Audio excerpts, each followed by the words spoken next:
प्रिय बच्चों, इससे पहले मैंने आपको वर्णमाला एवं भाषा के बारे में बहुत अच्छी तरह से समझा दिया है और मैंने उस वीडियो में जिक्र किया था कि अगला जो भी वीडियो बनेगा उस पर मात्रा के बारे में हम विचार करेंगे। मात्रा क्या है और किस तरह से हम मात्रा लगाने के बाद से अपने शब्द, पद और वाक्य की ओर आगे बढ़ते हैं। तो चलिए हम शुरू करते हैं। सबसे पहले कि मात्रा क्या है, कैसे जानेंगे हम कि ये मात्रा क्या है और कैसे मात्रा लगाकर ही हम किसी भी वर्ण को शब्द में बदलते हैं, फिर वाक्य में लेते हैं। स्वर का जो रूप व्यंजन के साथ जुड़ता है उसे मात्रा कहते हैं। बहुत ही आसान शब्द है। स्वर का जो रूप व्यंजन के साथ जुड़ता है, मैंने पहले ही आपको बता दिया है। स्वर मतलब अ आ और व्यंजन मतलब क ख ग घ।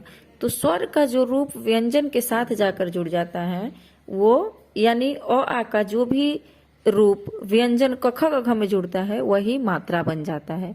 अब ये आपको ऐसे नहीं समझ में आएगा, इसे मैं आपको एक तालिका दिखाऊंगी और उस तालिका के हिसाब से आपको समझ में आएगा। यहाँ पर ध्यान से देखिए, स्वरों के मात्रा, चिन्ह और प्रयोग।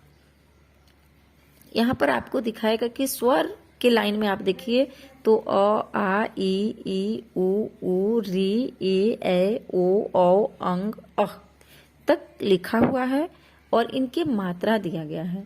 जैसे आप देखेंगे तो अ के सामने मात्रा चिन्ह जो है वो अ के सामने वाला जगह खाली है, लेकिन आ के बाद आ के सामने यहाँ पर एक सीधी लकीर लगाई गई है। इसका मतलब है कि आ जो है ये जब हम क लिखते हैं और उसमें आ जोड़ते हैं तो वो बन जाता है का। यहाँ पर सीधे सब आपको तालिका द्वारा बहुत क्लियर समझ में आ रहा होगा। ई जो है, ई का मतलब होता है कि जब भी हम क लिख करके और पीछे साइड से एक लकीर खींचते हैं उसमें हम ई की मात्रा कहते हैं। अ आ का जो ई है उसे हम ई की मात्रा कहते हैं। लेकिन जैसे ही हम दूसरा की आप देखोगे जो सामने से लकीर लगाई गई है उसे बड़ी ई की मात्रा कहते हैं, यानी बड़ी की। ई दो तरह से होती है, छोटी ई, बड़ी ई। तो वही की में आपको क्लियर किया गया है कि पीछे से जो लकीर है यानी वो छोटी की है, आगे से जो लकीर है वो बड़ी की है।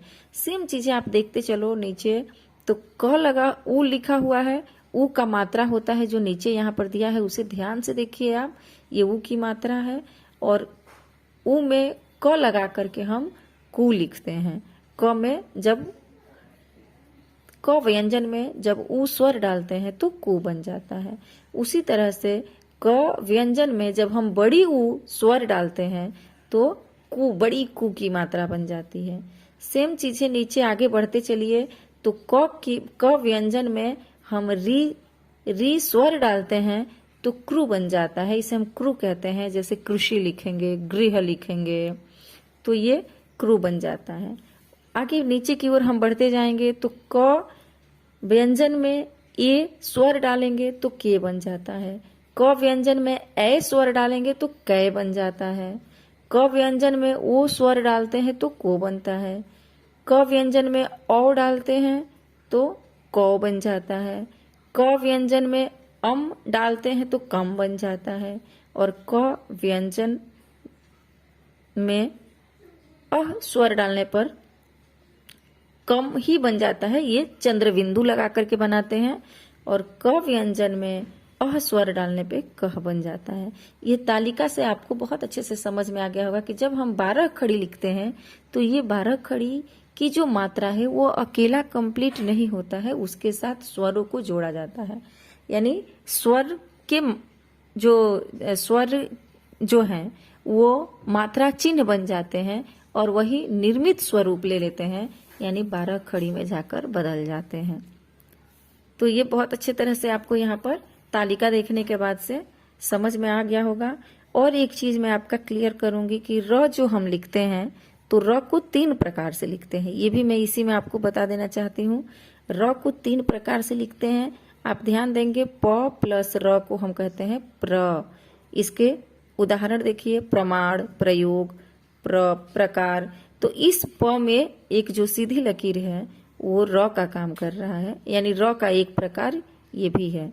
दूसरा आप आगे बढ़ के देखिए, ट प्लस र, इसमें नीचे ट्र, इसको हम ट्र बोलते हैं। जैसे हम इसके उदाहरण देखिए, ट्रक, ड्रम, राष्ट्र। ऐसा ही एक और र हम लिखते हैं य प्लस र, ये होता है य के ऊपर रेफ का काम करता है, उसे हम रेफ बोलते हैं। इसको लिखने में देखिए किस तरह से हम यूज कर रहे हैं, सूर्य, कर्म और धर्म, इन सब में र का प्रयोग हो रहा है, लेकिन ये अलग अलग तरीके से हो रहा है। ठीक आगे र का मैं एक दूसरा उदाहरण आपको बता रही हूँ कि व्यंजन के साथ स्वर के संयुक्ताक्षर रूप का उदाहरण। व्यंजन के साथ स्वर जुड़ करके र कैसे बनता है ये भी मैं आपको यहाँ पे समझा दे रही हूँ। तो र प्लस उ, र व्यंजन है और उ स्वर है, तो ये बन जाता है रू, यानी छोटा उ की मात्रा लगाने से रू बनता है, जो कि हम रुपया और रुको में लिखते हैं। फिर र प्लस बड़ी उ की मात्रा लगाते हैं, तो र यहाँ पर व्यंजन है और बड़ी उ स्वर है। यहाँ पर जब हम र में बड़ी उ की मात्रा लगाते हैं तो ये बड़ी रू का रूप ले लेता है, जैसे आप यहाँ पे एग्जाम्पल में देख सकते हो कि रूप और रूठना। तो इस प्रकार से ये र के अलग अलग तरीके भी मैंने आपको बता दिया। तो बच्चों, इस प्रकार से जो मात्रा पाठ है ये बहुत ही छोटा है और बहुत ही कम शब्द में मैंने आपको बहुत अच्छे से समझा दिया है। शायद ये मात्रा समझने के बाद आपको लिखने और पढ़ने में आसानी होगी। अगर कोई परेशानी लगे तो मुझे कमेंट द्वारा जरूर पूछिए। धन्यवाद।